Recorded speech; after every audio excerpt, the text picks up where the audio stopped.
Hello every day दोस्तों, आप सभी का स्वागत है मेरे यूट्यूब चैनल पर। दोस्तों, भारतीय अर्थव्यवस्था बुक में आज हमारा टॉपिक है भारत में वर्ष 1991 के बाद हुए आर्थिक सुधारों पर आज हम चर्चा करने वाले हैं इस वीडियो में। तो चलिए दोस्तों, चैनल को करें सब्सक्राइब, वीडियो को कर दीजिए लाइक और दोस्तों के साथ वीडियो के लिंक को कर दीजिए शेयर। चलिए, भारत में हुए 1991 के बाद हुए आर्थिक सुधार। दोस्तों, यूपीएससी से लेकर छोटे से छोटे एग्जाम के लिए महत्वपूर्ण टॉपिक को लेके आया हूँ आज मैं। तो दोस्तों, भारत में वर्ष 1991 के बाद हुए आर्थिक सुधार, इनमें से पहला सुधार यहाँ पर आपको देखने को मिल रहा है। वर्ष 1991 से पूर्व भारत की आर्थिक नीति के बारे में कुछ विद्वानों का मानना है कि नियमन एवं नियंत्रण के लिए इतने कानून बनाए गए थे कि आर्थिक विकास रुक गया था। दूसरा पॉइंट यहाँ पर देखिए दोस्तों, 1994 में 23 देशों ने मिलकर एक संगठन का गठन किया था, GATT, यानी कि दोस्तों गेट की स्थापना दोस्तों कब की गई थी? 1948 में। कितने देश सम्मिलित थे? 23 देश। जेट का दोस्तों मतलब है, जी का मतलब जनरल, ए का एग्रीमेंट होता है और दोस्तों टी का मतलब होता है ट्रेड एंड ट्रैफिक, यानी कि इसका दोस्तों उद्देश्य था व्यापार को सुलभ बनाना। GATT दोस्तों गेट का क्या उद्देश्य था? व्यापार को सुलभ बनाना। 1994 में इसका नाम WTO यानी कि दोस्तों वर्ल्ड ट्रेड ऑर्गेनाइजेशन कर दिया गया है, यानी कि GATT का जो दोस्तों नाम परिवर्तन किया गया था 1994 में WTO यानी वर्ल्ड ट्रेड ऑर्गेनाइजेशन में। अब देखिए दोस्तों, वर्ष 1991 में भारत को विदेशी ऋणों के दोस्तों बोझ का सामना करना पड़ा था। पेट्रोल, डीजल आदि जैसी आवश्यक वस्तुओं का आयात के लिए दोस्तों सामान्य रूप से रखे गए विदेशी मुद्रा का रिजर्व 15 दिनों के लिए भी प्राप्त नहीं रह गया था। अब देखिए दोस्तों, यहाँ पर इस वित्तीय संकट था, ये एक वित्तीय संकट था, पेट्रोल और दोस्तों डीजल के भाव गए।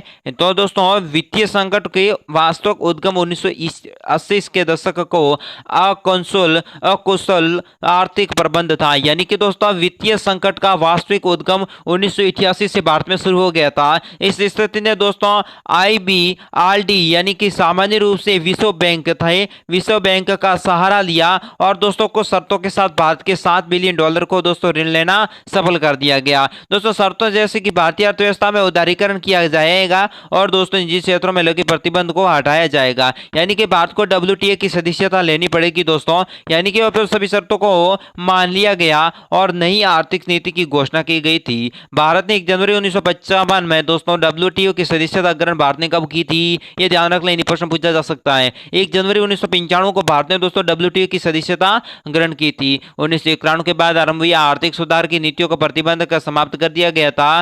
केवल श्रेणियों को छोड़कर सभी उद्योगों के लिए लाइसेंस व्यवस्था समाप्त कर दी गई थी। अब देखिए दोस्तों क्या हुआ भारत में, और जिसमें अल्कोहल और सिगरेट, इलेक्ट्रॉनिक और दोस्तों विमानन, रसायन, औषधि भेजन इसके प्रमुख उदाहरण है। वित्तीय क्षेत्र में सुधार नीतियों का प्रमुख उद्देश्य भारतीय रिजर्व बैंक के नियंत्रण की भूमिका में दोस्तों हटाकर सहायता की भूमिका में रखा गया था। और दोस्तों यहाँ पर देखिए बैंकों की पूंजी में विदेशी भागीदारी की सीमा 50% कर दी गई। बैंकों की दोस्तों अनुमति के लिए बिना कुछ शाखा खोलने का अधिकार भी दिया गया।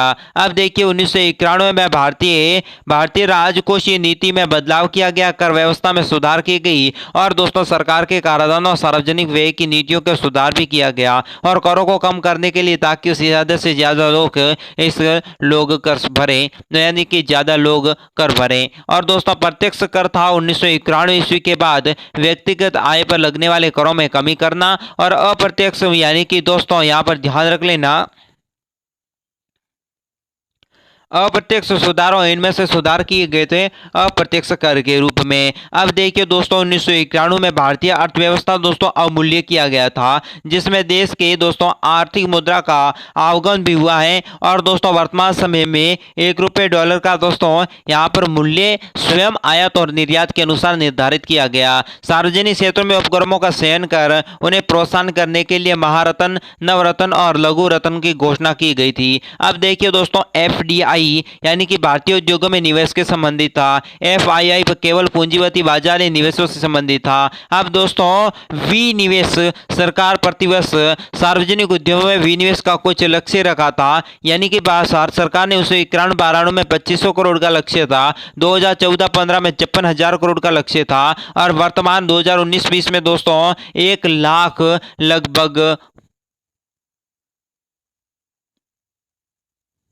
लगभग ऐसा कुछ दोस्तों 55,000 के लगभग ऐसा कुछ 1.05 लाख करोड़ का लक्ष्य रखा गया है। अब अगला दोस्तों ये तो हो गया हमारा पूरा अध्याय। अगला नेक्स्ट अध्याय भारतीय अर्थव्यवस्था से संबंधित महत्वपूर्ण प्रश्नोत्तरी है। ये प्रश्नोत्तरी A to Z है दोस्तों, और ये दोस्तों एग्जाम में कहीं भी किसी भी वक्त पूछा जा सकता है, यानी कि ये दोस्तों मोस्ट क्वेश्चन है। ये दोस्तों लिखना ना भूलें, यानी कि भारतीय अर्थव्यवस्था संबंधी महत्वपूर्ण प्रश्नोत्तरी नेक्स्ट वीडियो में। आज के वीडियो में इतना ही, मुझे दीजिए इजाजत, नमस्कार।